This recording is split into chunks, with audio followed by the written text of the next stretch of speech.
இங்கே வந்து செக் பண்ணும் போது ஃபர்ஸ்ட் சரி என்னதான் பண்றாங்க அப்படின்ட்டு செக் பண்ணி பார்க்கலாம் அப்படின்னு ஒரு இதில் தான் வந்தேன். அதுக்கப்புறம் சரி போக போக வந்து ஒரு ஃபேமிலி ரிலேஷன்ஷிப்பு வர ஆரம்பிச்சிருச்சு.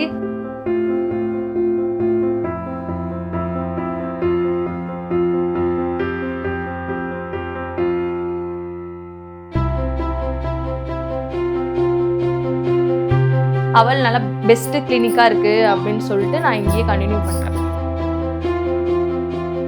அவள் இயங்கும் ஒவ்வொரு தருணத்திலும் அவளுக்காக இயங்க அவள் உண்டு.